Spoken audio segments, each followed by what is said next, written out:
वळूयात पुढल्या बातमीकडे। वनमंत्री गणेश नाईक आणि रवींद्र चव्हाण यांच्यामध्ये बैठक सुरू आहे। नवी मुंबईतील व्हाईट हाऊस या ठिकाणी युती संदर्भात ही बैठक सुरू आहे। नवी मुंबईतील महायुती करायची की नाही यावर आज अंतिम चर्चा होणार आहे। तर जागा वाटप करण्याचा फॉर्म्युला देखील आज ठरवला जाणार आहे। या संदर्भात आपण अधिक अपडेट घेऊयात आपल्या प्रतिनिधी आकांक्षा देशमुख यांच्याकडून। आकांक्षा, खरं तर वनमंत्री गणेश नाईक आणि रवींद्र चव्हाणांमध्ये ही बैठक सुरू आहे।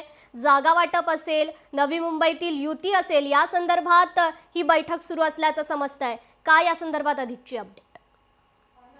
काही दिवसांपासून नवी मुंबईचे राजकारण हे रंगत चाललेलं आपल्याला पाहायला मिळत होतं, कारण महायुतीमध्ये युती तुटल्याच जमा होती, जेणेकरून पाहायला गेलं तर भाजप आणि शिवसेनेमधले जे अंतर्गत वाद होते ते अनेक वेळा चव्हाट्यावर आले होते।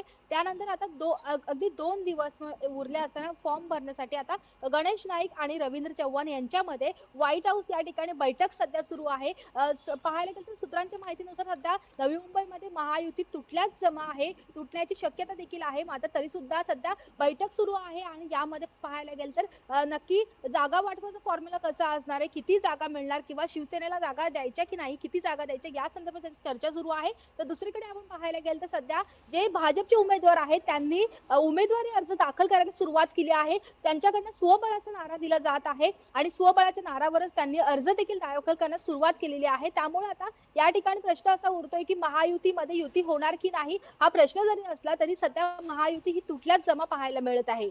जी, निश्चितच आकांक्षा, धन्यवाद आपण दिलेल्या या सविस्तर अपडेट संदर्भात। वळूयात पुढल्या बातमीकडे। पुणे पिंपरी चिंचवडमध्ये 2 राष्ट्रवादी एकत्र लढणार आहेत। दोन्ही राष्ट्रवादी दोन्ही पालिकेत एकत्र लढणार असल्याचं रोहित पवारांकडून सांगण्यात आलंय।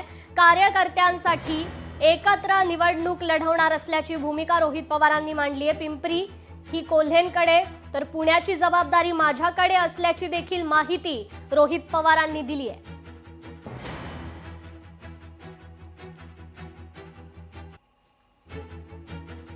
कार्यकर्त्याची इलेक्शन आहे।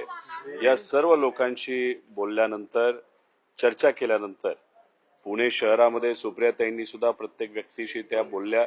शशिकांत शिंदे साहेब तिथं बोलले, पिंपरी चिंचवडमध्ये सुद्धा तिथं सर्व कार्यकर्त्यांशी बोलल्यानंतर सर्व कार्यकर्त्यांचं म्हणणं आलं की आपण घड्याळावर जाणं हे योग्य ठरू शकतं।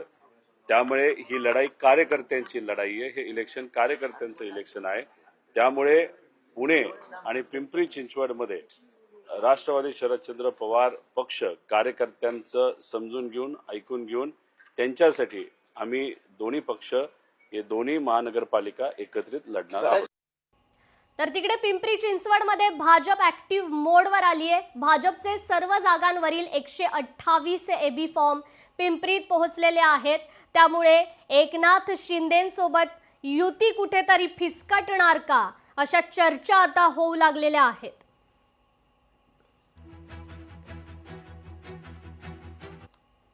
भाजप आमदार देवयानी फरांदे यांच्या मुलानं अर्ज दाखल केलाय। अजिंक्य फरांके यांनी हा उमेदवारी अर्ज दाखल केलाय। अर्ज दाखल करण्यासाठी पश्चिम विभागीय कार्यालयात हा अर्ज दाखल करण्यात आला। प्रभाग 7 मधून हा उमेदवारी अर्ज दाखल करण्यात आलेला आहे। सोलापूर महानगरपालिका निवडणुकीची रणधुमाळी पाहायला मिळते। अर्ज भरण्यासाठी विविध पक्षांच्या कार्यकर्त्यांची धावपळ सध्या सुरू आहे। तेथील आढावा घेतलाय आमचे प्रतिनिधी वसीम अत्तार यांनी।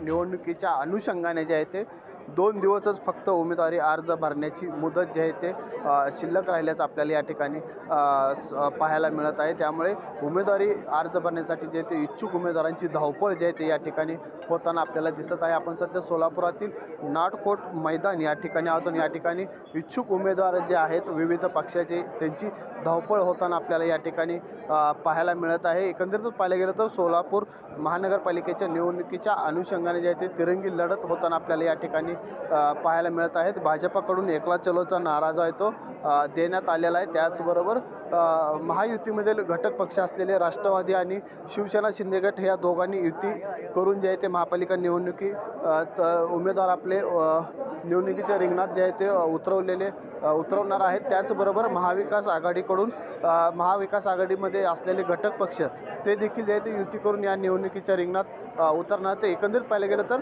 उमेदवारी अर्ज भरण्यासाठी जे आहे ते 2 दिवसांचा कालावधी जो आहे तो शिल्लक राहिलेला आहे. त्यामुळे जे इच्छुक उमेदवार आहेत त्यांची धावपळ होताना आपल्याला या ठिकाणी पाहायला मिळत आहे.